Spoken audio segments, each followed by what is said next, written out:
pit.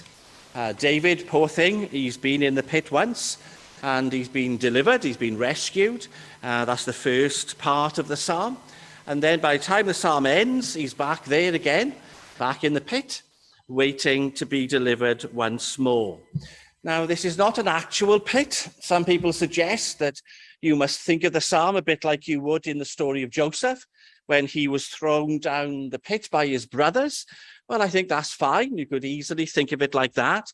But it's much more likely to be a set of circumstances. That's what's going on for David.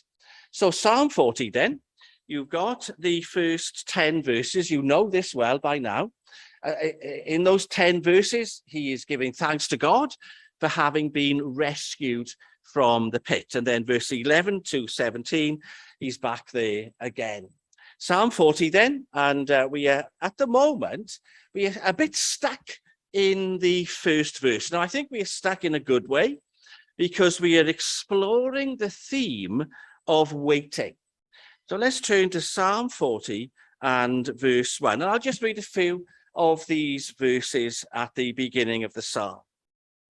Psalm 40, verse 1, I waited patiently for the Lord, and he inclined to me and heard my voice. He also brought me up out of a horrible pit and out of the miry clay. He set my feet upon a rock and established my steps. He put a new song in my mouth, praise to our God. Many will see it and fear and will trust in the Lord. So for the third Sunday morning, then, we're going to explore the theme of waiting.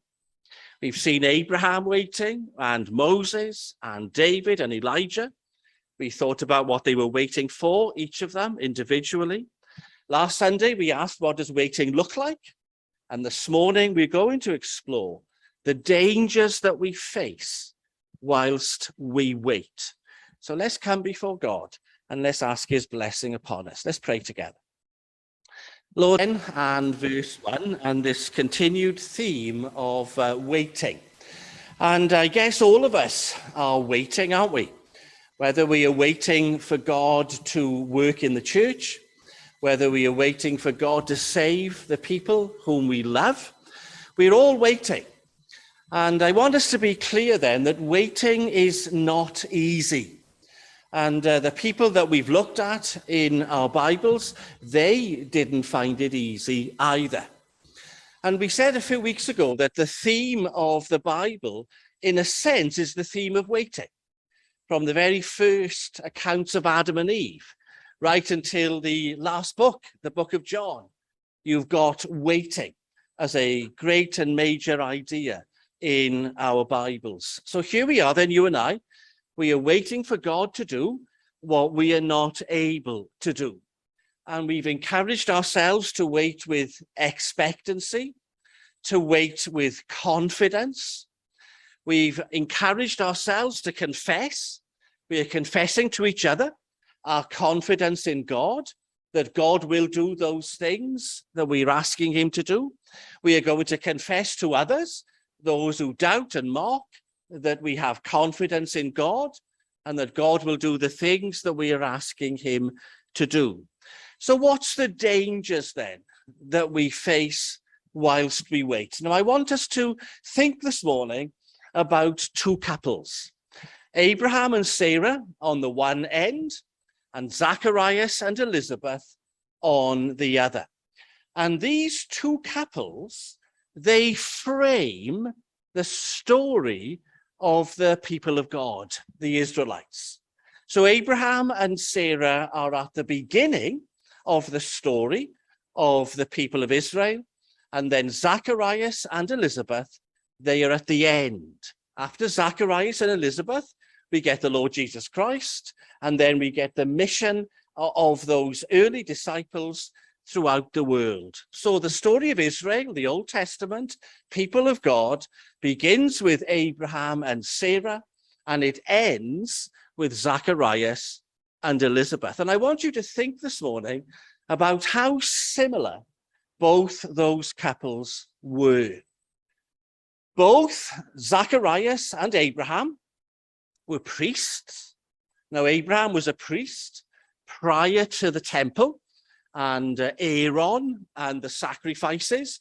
But when you read about Abraham, you see him offering a sacrifice of a ram to God on behalf of his son Isaac. So Abraham has this role as a priest. And of course, as we saw from our reading, Zacharias was a priest serving at the temple. So these two men have a similar role amongst the people of God. And when we meet them, they are both elderly. And of course, if you look at their wives, Sarah and Elizabeth, both wives are unable to conceive. They are infertile. And we meet them when they are married many years, and they are then in this condition. Now, I want us to look at Abraham and Sarah first to see what dangers waited for them. And then we'll turn our attention to Zacharias and Elizabeth and see the same there. And as we do that, much of what we'll say will be familiar, but I want you to try and ground what we say in your own experience. Where do you sit? Are you like Abraham and Sarah? Or have you become like Zacharias and Elizabeth? So remember now, we are dealing with the subject of waiting. Both couples were waiting for a child. And I don't know when it was, but recently we've had a conversation about this great theme in the scriptures of the child, waiting for a child. From Adam and Eve right throughout to the time of Jesus, the mothers and fathers of Israel were waiting for the child whom God had promised and who would deliver them from the curse of sin that is the result of Adam and Eve's actions. God had promised, Genesis 3, that a child would come to deliver them. And so what we need to remember is that Abraham and Sarah, Zacharias and Elizabeth, they were part of this long line of mums and dads to be who were waiting for a child, the promised child, the deliverer child. So Abraham and Sarah then, they had been told, hadn't they, that they would have a child, and through the child, they would then be a blessing to all the world. They would have descendants more than the stars of the sky, more than the sand on the seashore. Abraham would be the father of many nations. So there they are, Abraham and Sarah, waiting for a child. So the danger they faced was the danger of time. Time was passing. And when you read those stories from 13 and 15 and 17 in Genesis, you get this sense that the clock was ticking, the time was running out, and their desperation increased. Abraham looked at his own body. He looked at that of his wife. He saw that before too long, it would be too late. And Sarah herself felt it very deeply, didn't she? That she was unable to conceive and have this promised child. So come on, what happens? We all know, if you look into Genesis, you see that Sarah comes up with this plan that she would ask Abraham, her husband, to have sex with Hagar, her maid, and that should Hagar then conceive, that child would be the promised one. Because Hagar was a servant, then Sarah would have claim to that child. So it would be their child, according to Sarah's way of thinking. So if you read the account, and you're familiar to it, you've got Sarah going to Abraham, her husband, and persuading him to have sex with this maid, and then that child, the resulting child, would become the promised one. Now, if you do ever have a chance to read that account, and I'm sure you could, perhaps later on today, in the book of Genesis, you'd see there that there are links, Genesis 16, to the story of Adam and Eve. Eve persuades Adam, Sarah persuades Abraham into a course of action. So, of course, Abraham does what his wife suggests. Hagar conceives, and they have a son. And so it seems that that son, initially, can be the promised child. But of course, God then rejects that child and tells both Sarah and Abraham that they have to wait. So what was the danger then? The danger was the danger of time. The years were going by. Nothing seemed to be happening. The odds were becoming more and more impossible. They were afraid of reaching a point when it would be all over and it would be just too late. So because of the danger of time, what Sarah persuaded Abraham to do was to take things into their own hands. And so they came up with a plan to bring about the purposes of God. Instead of carrying on waiting, they decided to do something about it. And I think there is one of the great dangers that you and I face when it comes to waiting. We feel the need to manipulate.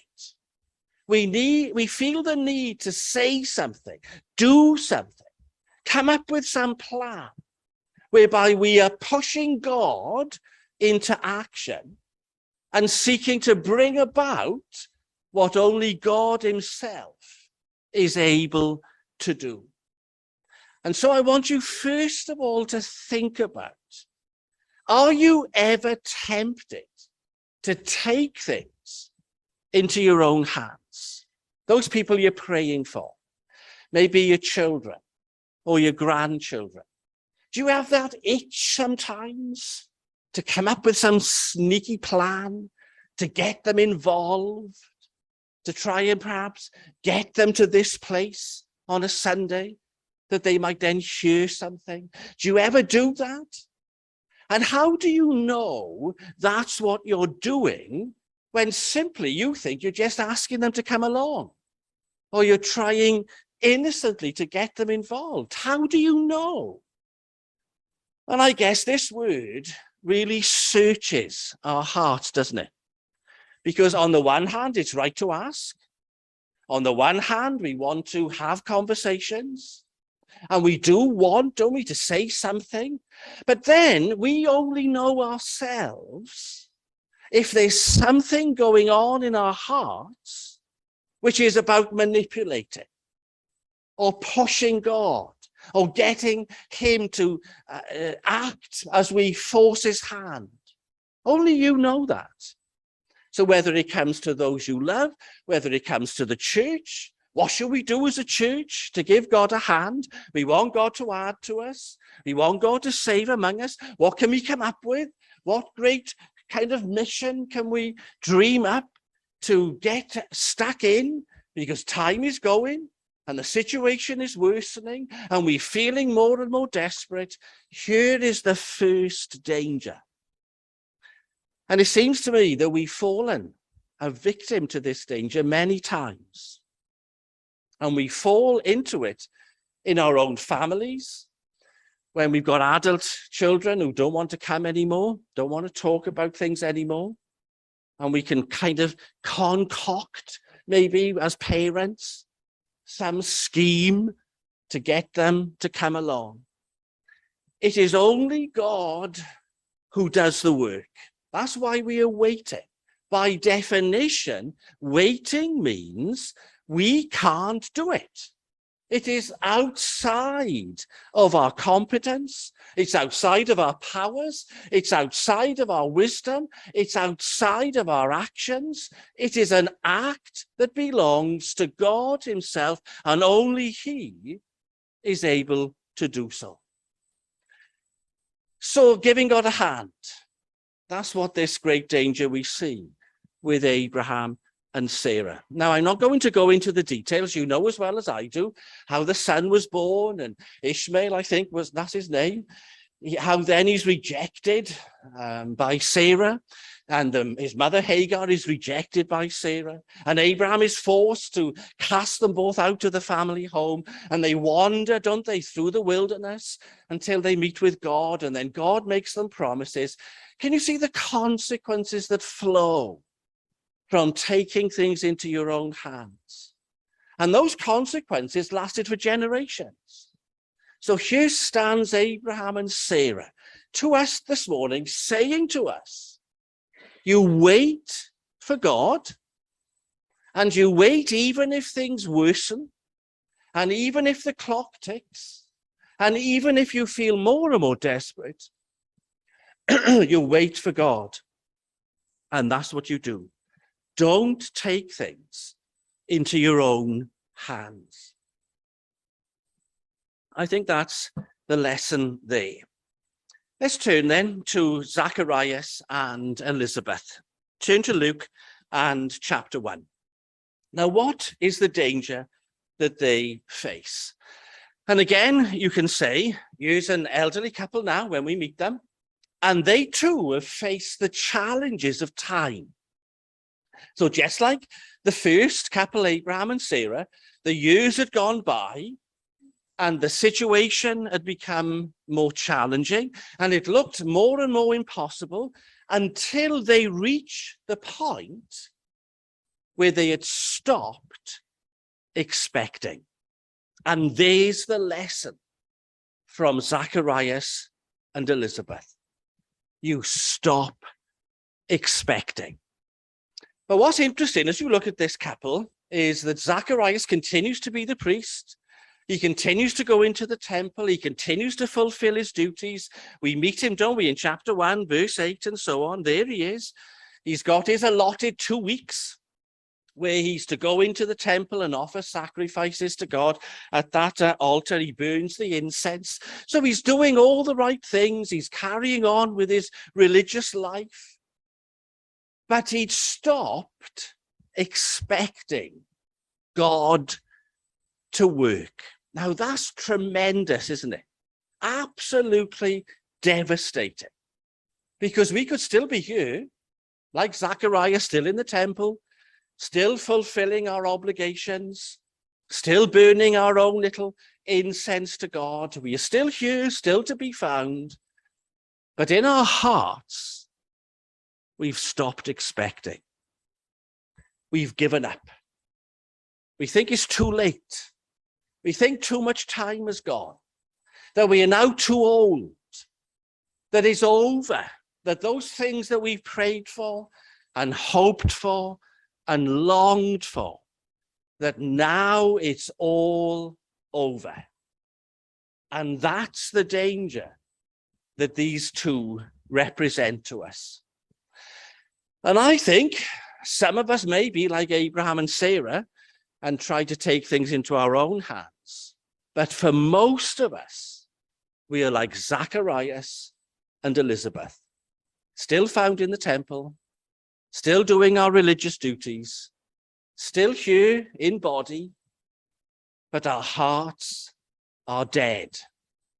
Dead when it comes to any sense of expectation, any sense of confidence that God will work, and no confession at all that we believe he will. And that's, I think, where the church is today and where we are.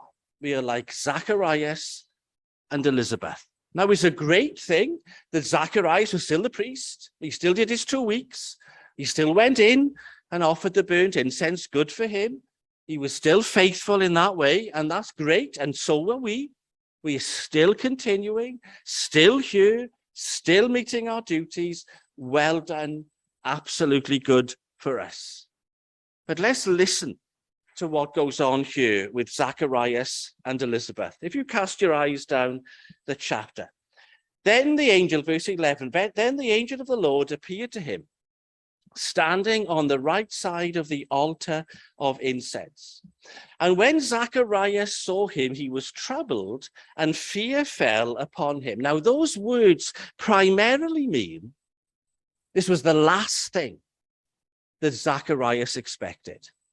Even though he's in the right place, he's in the very place where you would expect to meet with God.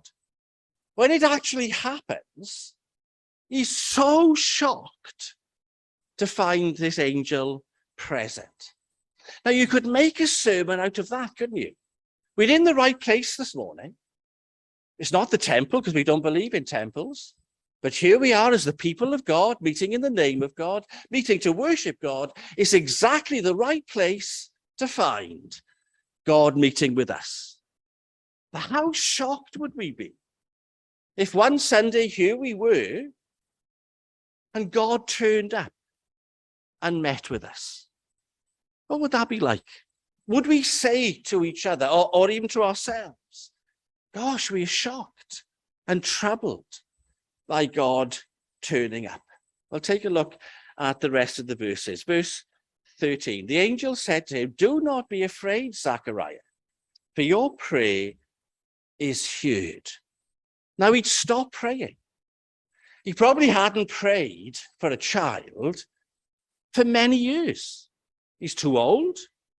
Elizabeth is too old. But here is God saying to him, that prayer that you no longer make, that I haven't actually heard from your lips for 20, 30 years, I'm here now to announce to you that God has heard that prayer. Now, of course, it doesn't mean that God has physically or actually heard it. It means God is ready to answer it. God turns up to tell Zacharias he's ready to answer a prayer that Zacharias had stopped praying, that he hadn't prayed for many years. Now, again, that's a tremendous thing, isn't it? What have you stopped praying for? That you haven't actually formed words and directed them to God for many years. What praise? Now, imagine God saying, I'm here to answer those prayers. What would that be like? What impact would that have on you and me? Look at the verses then. Verse 13, your prayer is heard, your wife Elizabeth will bear you a son, and you shall call his name John. Now, Elizabeth, as we know, is too old to have a child. And even if she perhaps wasn't so old, when she was younger, she couldn't conceive. So the problem just isn't her age. The problem is also to do with her fertility. So she's been unable to conceive even during her early years. So there's a big problem here. Age plus infertility anyway. But here's the angel, come from the presence of God, as he will remind Zacharias in a minute, that he has come so that his wife may conceive. And as you think about that for a moment, you can almost imagine Zacharias as he tries to process this information. So if you've got the chapter there, all those verses that flow from that are an explanation to Zacharias to enable him to believe, to take this news in, to process what he's being told, so that his faith is rekindled and his expectancy is rekindled. So look at the verses from 14 all the way to 17. As this angel brings in scriptures, as he makes reference to Elijah, as he talks about the children and who will rejoice at his birth, it's also that this man can suddenly find that old spirit of expectation and confidence that he once had. And as the angel is encouraging him to respond in this way, Zacharias fails to do so. Verse 18, Zacharias said to the angel, how shall I know this? For I am an old man, and my wife is well advanced in years. Now, that sounds familiar. We've heard people before. I think Abraham, Sarah, Hannah, I think all of them said very similar words. How will I know this? I think Mary said the same, didn't she? How will I know this? So you can't just go by the words themselves, because they've all used these words in one way or another. What we need to sense is the spirit that lies behind the words. So obviously with Zacharias, there's something about the spirit of the man when he says that leads the angel Gabriel to respond in the way that he does. Verse 19. The angel answered and said to him, I am Gabriel, You stand in the presence of God. What an amazing statement. This angel who stands in the very presence of God, whom God has sent at this moment to appear to Zacharias, there he is with all that authority from God, is declaring this to this old man. I was sent to speak to you and bring you these glad tidings. That's the word for the gospel. I come to bring you good news, the good news that will soon be embodied in the person of Jesus. I come to bring you that good news, the good news that your prayers have been heard. Not an amazing thing. And then look at what happens next. Verse 20. But behold, you will be mute and not able to speak until the day these things take place, because you did not believe my words, which will be fulfilled, and here it is, in their own time. Now that's key to waiting. God will work in his own time. Not in Abraham and Sarah's time, which was too early, and not in Zacharias and Elizabeth's time, which was too late, as far as they were concerned. God is never too early, and God is never too late. God always works in his own time. And if we wanted to, there's another sermon there just to build on that idea that God is always the one who responds to our praise in his own time. And that is the right, the perfect, the absolute, the complete time. The right time is when God chooses to work. A time that fits into God's purposes, to God's providence, to God's great plan of salvation. His work fits into that which we can't see, but which we are a part of. Now that's the message to Zacharias. I don't believe he was being punished. This silence that's imposed on Zacharias, I think, falls under the third element of waiting that we talked about last week. Do you remember? You have expectation, you have confidence, then you have confession. Confession is when you speak to others about your confidence in God. You say to others, I know God will, even when they are casting doubt and doing a bit of mocking and telling you shouldn't bother. That confidence that says, my trust is in God and he will do so. That confession, that's what Zacharias can't do. That's what God has stopped in doing. So not because of punishment, but so that Zacharias doesn't make a false confession, or he doesn't fail to confess because of his responses to the angel. So let's think of this together. How many of us have stopped praying? We've stopped expecting. We're not any longer confident that God will do those things that we've been waiting for him to do. And why have we stopped praying? Why are we not confident? Because time has gone by and nothing's happened, nothing's changed. We're all getting older. It all looks more difficult. It all looks more impossible. And so to us, it seems too late. It seems to be too late, doesn't it? For those we love. It seems to be too late for our neighbors and colleagues and the society that we live in. Things have changed so much in society now. It's too late to imagine God doing any great work. We think it's too late for us as a congregation. We're too old, we're too few, it's too late. Things should have happened years ago. That's what goes on when we stop praying, because we think it's all too late. And so those prayers that were once offered by us for someone else, for somebody we love, somebody to be saved, we've stopped. We've stopped framing those prayers as we once did, because it seems too late. And so whether you are an Abraham and you take things into your own hands, or you're a Zacharias and you think it's too late, these are the dangers that we face. So let's not end on that note. I want to say some things that are very obvious, really, but they're worth saying nonetheless.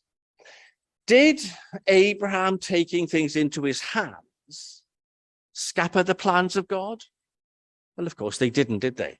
In his own time, God came and visited Abraham and announced that a year from now, Sarah would conceive and have the son. So whatever Abraham did, whatever Sarah persuaded him to do, it had no impact at all on God fulfilling his purposes. And it's the same for Zacharias and Elizabeth. Whether you stop praying, whether you give up hope, whether you think it's all too late, that doesn't stop God answering in his own time. God will do his work, whether we expect or not, whether we have given up or not. God will do his work in his own time. And I think it's an amazing thing to just hold in our thoughts that for which you've stopped praying because you think it's impossible is that which God himself will hear and answer for his own glory.